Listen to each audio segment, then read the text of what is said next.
We are back on Play It Forward with Kathryn Gongaware, filmmaker, writer, stand-up comic, and the concept is it a web series?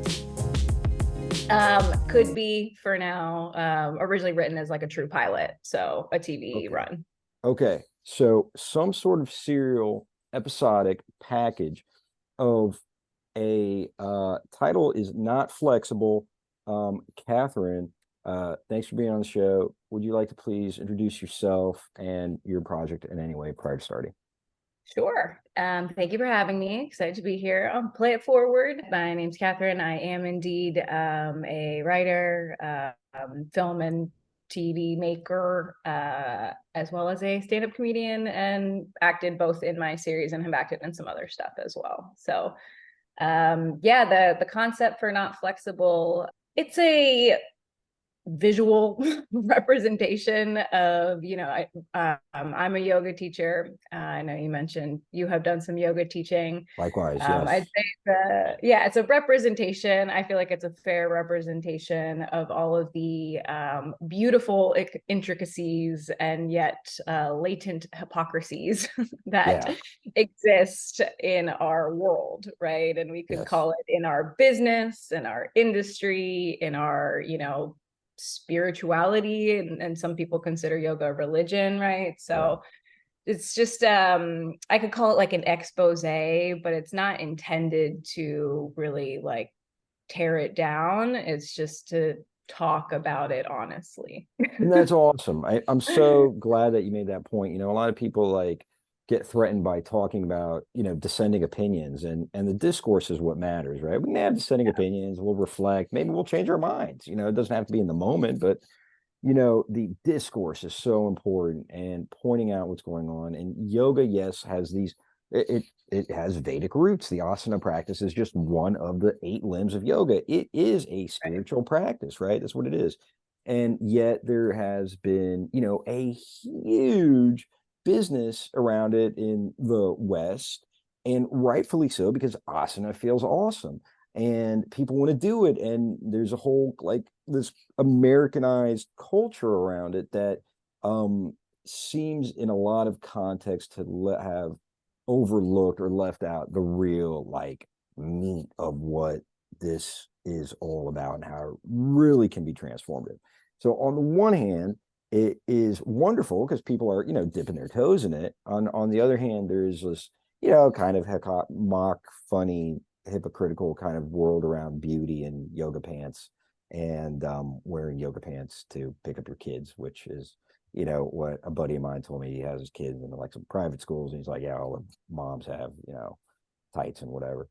So And that, they are comfortable. right, right, right. Right. So, you know, um, the first question to play it forward is, and you can see this a little passionate topic to me, but it's passionate to me also, not forget yoga, but how the hypocrisy just in our general landscape, and it's so important for us to kind of be able to claim and see our own hypocrisy in life because it comes to bite us. It's a Yep. really threatening force. So that said, I'll kind of try to put the brakes on my mouth and turn it over to yours with where did the inspiration live inside of you? Like that fifth why we were talking about. Sure.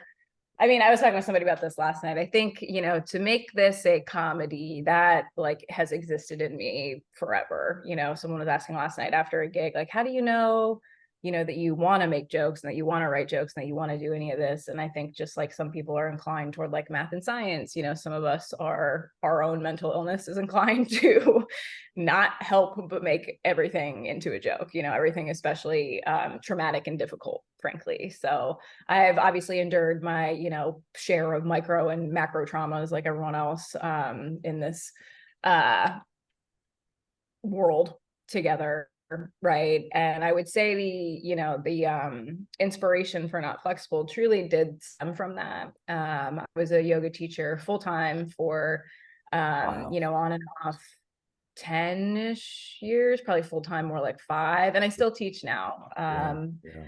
one, regular class. I lead an organization called Prison Yoga Chicago. We teach yoga in Cook County Jail. So cool. So yeah, I'm happy to, talk about that. But when I was teaching full time, it was hard.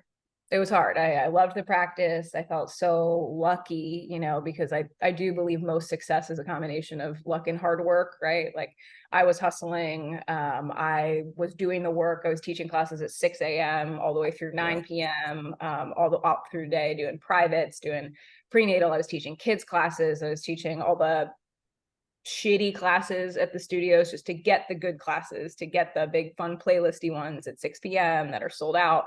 So I had really put in the work and I really loved what I did. But there's just a nature, like doing, I think, anything you love for a career is difficult in and of itself, right? Like I'm sure you're well aware with creative projects, once you start putting a dollar value on those things, like, that gets a little messy. But especially with yoga, it just felt so much to me like words like karma capitalism and like expectations of you should feel so lucky to be a teacher, and you're also just one of 100 in the city, which are facts, right? Like that was something I was constantly, I feel like, butting heads with studio owners, with other teachers, with myself about over and over. And I was starting to do some stand-up, starting to, do some comedy in general, like write again more, because I had sort of taken a little break from that, at least from a like truly intentional space of like, am I going to create something, not just like shoot the shit and make jokes with my friends, or like make fun of my boss or whatever, have this other separate kind of like onion life that I was kind of living. And it just kind of started to come out. Like I remember there was a particular check that I felt like I was stiffed on, was delayed for months, was like thousands of dollars, because there was a lot of stuff that I had, like extraneous stuff that I had done, like trainings and retreats and things like that. And I felt a kind of way about it. And so I just started, I wouldn't even say, to be honest, intentionally dumping it into the writing, but I sort of pitched the idea of this like jaded yoga teacher and someone that was like trying and wanting to do more and the right thing. And I was like young, in my early 20s too, when this first started come. So I was also very like probably aggrandizing in a way, like I'm the martyr, I'm the hero here. And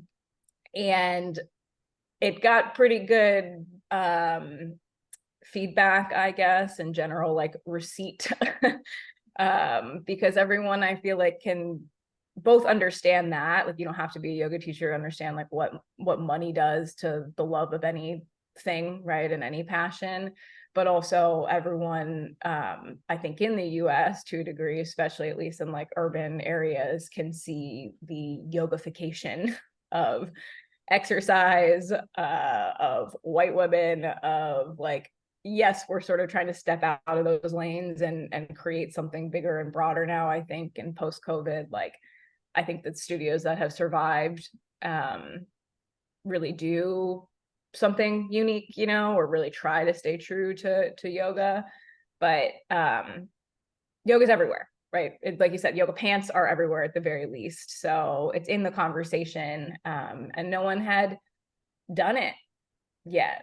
No one had really put into a dramedy, a comedy format,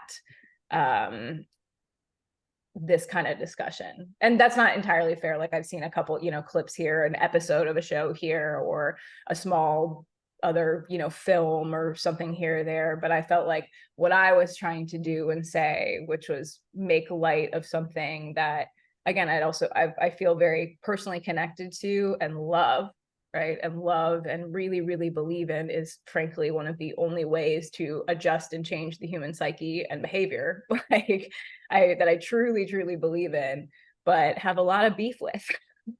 So. Right on. I mean, that's great. So it sounds to me like you're saying basically you very young 20s, you became a yoga teacher, you hustled because you got to work to get, like you said, And it's a grind. I mean, you got breaks in between, you got your own schedule, but you're physical all the time. Not only Yeah. are you there, but it's a very physical, it's a demanding thing. You get a little older over time. And it's amazing. There's a lot of teachers that are, well in their whatever 50s, they're still hustling. And it's like that's tough. So anyway, but it's like you encounter all these hypocrisies, and you mentioned like what was it? The karma, capitalist karma. What Karma did you mean? capitalism. Yeah, what do you mean by that? There's a lot of that, like it's not a word that anyone I would say would cop to like utilizing, because what I see as karma capitalism is like the we live, in the Western world in which like capitalism exists, right? So like I do something for you, you give me money. Like that's how this part of the earth operates and functions, and we can like that or not, but that's a fact. Karma capitalism is sort of like the way the yoga industry has said like, oh, but you should just do something because it's the right thing to do, and it's surrounding yoga, and there's energy and vibration around that, so like you will get yours because of karma, as opposed to, Oh, so it's a lot of the ways like, some of these bigger yoga chains have come under scrutiny, have had class actions even from teachers that are like, hey, no, wait a second, like I'm showing up to teach a class, but I'm also opening the studio and I'm cleaning the floors and I'm checking students in, and then I'm following up with packages. Like it's a lot of the discussion around like, okay. contractors versus employees too, like in many Uh-huh. industries. But with yoga in particular, it was often like, oh, you should be so lucky to be I here. see. So the You should be studios so are lucky to be a teacher. And like yoga was originally free, right? But it wasn't paid because it was one person going to the home of someone else, and they would get lodging and fed, and they would teach yoga, and then it was more of like a vagrant lifestyle, and that's not the reality of today. So if you want yoga downstairs, like taught privately by me in your building or whatever, that is an exchange. And a lot of people, in like private yoga or whatever, understand that, because private yoga requires private money. But yeah. on the other end of the spectrum, like I do try to show, both in the show that I wrote, and I try to communicate, like I know what side I'm on, right? Like kids versus maybe mom and dad, but mom and dad, as in like the studio owners, like they don't have it easy either. Like it's Right, not an right, easy right, business right, to make a right, ton of money on, right. because people also, as in clients and students, like think they should get yoga for less money, right? Like $25 is an expensive yoga class. I understand that, but a lot goes into, right, maintaining the studio, paying teachers, running Oh my teacher God. trainings, all that stuff, Forget all it. the overhead. Space, and I mean, I don't Yeah. know, in LA. Are you in LA? Where are you? I'm in Chicago right now. I have been Chicago. in and out of LA though. Okay. Yeah. So I mean, spaces in big cities, major metropolises are, very Yeah. expensive studios. Yeah. So you're just kind of saying how studios can twist the karma yoga to take advantage of people. Um, Yeah. And really anyone can, but it just happens to be that exchange most right. commonly, Got it. of like, you should do this for me because it's yoga. Right, right, right, right. So getting into the theme and getting into the message and the meaning and the lessons of that you've learned, that you're sharing through your art, you know, I mean, hypocrisy is a big one. What do you feel as you're mining and cultivating this theme and this kind of concept and these series? What is emerging for you as a takeaway? I think consistently self-reflection and awareness, and like acceptance of the fact that I am a flawed human, is like a theme in both writing this project and a lot of my stand-up. Is like my sort of disbelief in right and wrong and in good and bad. And obviously I'm sure my work at the jail has impacted, right, my understanding and sense of that, and what mistakes look like, and how we come back from them. But I think a lot of that begins, and yoga begins, when you can sit with yourself and acknowledge like, this is something truly that I'm feeling. This is this dark side of me, these things that like I don't want to address and I don't want to wrestle with, and I don't want to acknowledge that either I've done or are habitual patterns of mine, or just thoughts that I have that I think are really ugly, that those are a part of me. And that doesn't mean they will always be exactly the same and that I can't work with them, right? Or grow, or frankly manipulate and change and do a bunch of things to them. But it's that. And that's very personal to me, because I think when I was teaching yoga, like I would have told you maybe that was true too, but it wasn't, like I was still, we always kind of joke. And when I do like roasts of yoga, which I do sometimes, like I'll make the joke that, if you, to your point, asana, right? The physical practice is at one limb of this overarching 8 limbs of yoga. And it's the third limb, and it's behind the yamas and niyamas, which are relationships with others and your relationship with yourself. So if you're doing a perfect handstand, but you still go home and are an asshole to your family and kids, or, aren't taking care of yourself or doing the work of action and reflection and release and all of that, like you're not doing yoga. I don't care about your handstand. You're not doing the practice of yoga if you're not taking care of those first. And it's why we're so uncomfortable in some positions, right? Where we're stressed or we're holding on to like heart chakra, if you want to connect it energetically and all that. So I think like, especially when I was teaching yoga, be it both age or exhaustion or wanting to be, the best version of myself, I think I was neglecting a lot of those first two, limbs of yoga. And I did not want to come to terms with it. And I did not want to be the hypocrite that I think everybody is a little bit, but especially that I truly was. And it would come to head in my relationships, and it would, in retrospect, of course, of course, but it was just really hard for me to accept like that I wasn't perfect. It's so brave, and it's a great place to be in, one's life, and it's a great message to convey to others, this sense of that we are flawed, and then you can, flaws, there is darkness, we have these tendencies, selfishness, all these things that like the yamas and niyamas help us build, right? This, the restraints and the observances. And so to be better and to interact with one another in a more kind way, and to be kind to ourselves. So even though, as yoga means union, even though, that's ultimately what yoga is. It's a union, right? Union with the source, with the divine, with creation, whatever, yourself, that in you. So that, all those dark, fucked up shit, I mean, that's not who you are, right? That's a part of humanity. Yeah. And yet there is a greater part that you can identify with, that is yoga. That's what we identify when we're in yoga. We identify with that union. So that's who we truly are.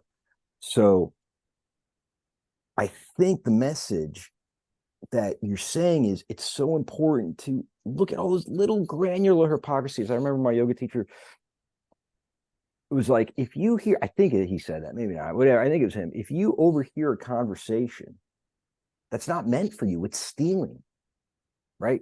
So what is that? It's all just the little tiniest purity, because the little tiniest impurity is a disconnection from the union that is yoga. And so that's why we reflect on the hypocrisy in ourselves, hypocrisy in society, and to point it out through comedy, such a beautiful way. It's so funny, it's successful. People aren't like, fuck you, they're like, all right, bring it on. So yeah, I mean, that's the idea, is to laugh about it. Like I think some of us laugh about everything, some of us need to laugh about more, probably some of us need to laugh about less, but like the truth is that we didn't choose to be this way, right? Like confused, messy human being. Yeah. We know how we got here. We don't, we're not our fault. Right. Like wherever you live in the scope of like, what is the meaning of life? Like it's wild, right? It's wild that we can stand in front of each other and say, like, how dare you do this, when you know somewhere in your heart that like you have the capacity for a certain degree of evil as well. And so I just think that like is something, yes, too, that I really feel strongly about. And that's why like this script and the series and making this was so important to me. But it's also just funny. It's just funny that any of us have the audacity to not admit that we are constant hypocrites, right? Like, because of course we are. Like, no matter what, you know, there's that whole, is there any selfless act? Like, that's even a funny concept, right? Like, every time I'm trying to do something nice for you, I feel good about it. So no, but like, so then should I just not try and only care about myself? Like, that's a hilarious, like, dilemma into perpetuity for all of humanity, right? Like, how much do we give and how much do we receive? How much do we give out to others? And then how much do we take care of our own? You know, like these questions are so heavy that if we don't make light of them, like to your point, we can't talk about them, I think, in any way that maybe, whether you change someone's mind or not, you know, is like productive if you can't, I think, have a little fun with it. But Sounds I good think to with me. anything that's hard, that's kind of, I think that's like the meaning of life, is like, how do you find the fun Yeah, in what we're yeah, doing? yeah. Joy. Yeah, absolutely. Because shit's hard, right? People, we lose people, we lose jobs, we lose relationships. Like, Yeah, it's we all gonna are go. responsible Yeah, for a lot of those things, you know? yeah, And so it's like, you gotta laugh it off, or it's gonna be a lot harder. sure. Yeah, no, for sure. Absolutely. And, I think that the connecting with joy is also part of that union, Yeah. that's really important to me. And I love what you're doing. The last question to play it forward is and we've touched on it, but perhaps there's more to share. How have you been changed as a person since creating this project and working on it? I think this project in particular, like trying to get a pilot filmed in full, and then initially a couple of scenes in a trailer, sort of where we ended up, and for good reason. I think it's taught me about my like limitations and trying to own more of like, what am I good at? What do I want to do? And then where do I need like support? And the reality of, maybe you can do everything, but you cannot do everything all at once. And so I was trying to get this off the ground, and I was pretty heavy into like kicking off what, I hope will be a long stand-up career, trying to live my life, like Oh, running this jail oh, organization. And that like piece of trying to live my life was like the smallest piece, but trying to run this jail organization, trying to make money, because none of these things make money until they do, as you know, right? So trying to just like keep the wheels on. And after we filmed the trailer, my initial thought was, all right, I'd like to bring some money in, and then I will make this thing here in Chicago myself. Like, I'll produce it, I'll act in it again, I'll write it. We filmed it with a lot of like local Chicago comedians and talent, which I loved and I wanted to maintain and still do. But what doing this taught me was, for me right now, like, to step back and allow myself to be the creative. Like, I wrote it, I'll act in it. I'll keep doing stand up and keep putting the voice and the jokes out there that sort of allude to the fact that I have this project. And while I have received offers for money, like, I would like support in a team, and a producer that's really going to stand next to me and do the organizing. Because I can't run one more project ground up to myself. And I had a yeah. director, I had an AD. My best friend stepped in and AD'd the weekend, which was like so helpful, because she's so like, she is a true COO in her heart. And so every like piece and you go here and you do this, I could take off of. But even having written and acting in it and like producing, so also like taking a little bit of look at the direction, it was just too much, like, Yeah. for me to do anything, I feel like, as well as I could have. What a um smart lesson to learn. I and mean, I it don't took like me. that lesson, but It's hard. I It's hard. I burst don't. tires, and tires fell off the car in my world. Learning Yeah. that lesson. I love it. I love, maybe you can do everything, but you can't do it all at once. Um, it's beautiful. Kathryn Gongaware, Yeah. filmmaker, stand-up comedian, and a person who can do everything but not all at once. Thank you so much for being on the show on Play It Forward. Really appreciate it. Really great to meet you. Thank you. Great to meet you too. Thanks so much for having me. It was a pleasure. All right, everybody. Till next time on Play It Forward, we are out. Be well.